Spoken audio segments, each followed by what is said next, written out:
The International Monetary Fund is set to send a team to Kenya to work with the government in implementing governance reforms beginning 2025. The announcement was made by IMF Deputy Managing Director Nigel Clarke during his first visit to the country. Nigel, who held meetings with the President, the Cabinet Secretary for National Treasury and the Central Bank Governor, says the Kenyan authorities requested the institution's help in creating a governance diagnostics tool. On the recent criticism of IMF's engagement with Kenya, Nigel Clarke distanced the organization from internal taxation decisions. Jimmy Mbogo has more.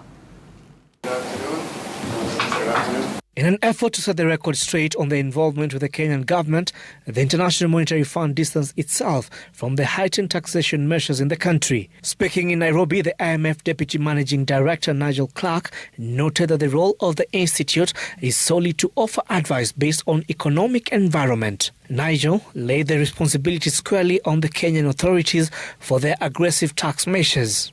Specific revenue measures are not the design of the IMF. The specific revenue choices made are totally within the purview of the Kenyan government.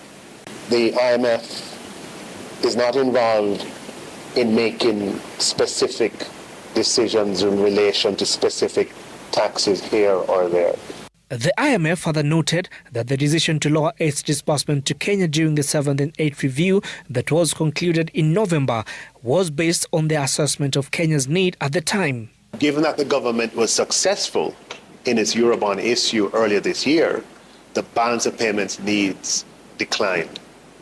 And as a result, due to the fact that the needs declined, the amount of the disbursement was commensurately reduced. The IMF has also cautioned the government against taking on more loans, insisting that any new loans must be taken within the context of a comprehensive fiscal strategy designed to reduce the country's debt vulnerability and ensure its consistency with the country's long-term fiscal sustainability. And given where things stand today, what that in turn implies is that Kenya's budgetary arrangements are not built upon a foundation of continually increasing levels of debt. Although the IMF has agreed to undertake a governance diagnostic in Kenya, it warns that this will not be an end in itself and cannot resolve all the governance issues, but will only present a roadmap of reforms that can be incorporated in the country. The aggressive tax measures that have been implemented over the last couple of years have been blamed on IMF conditionality, but the International Monetary Fund now says it is not responsible for any of these taxes as they are particularly in the reach of the government. Jimmy Mbogo, Citizen TV, Nairobi.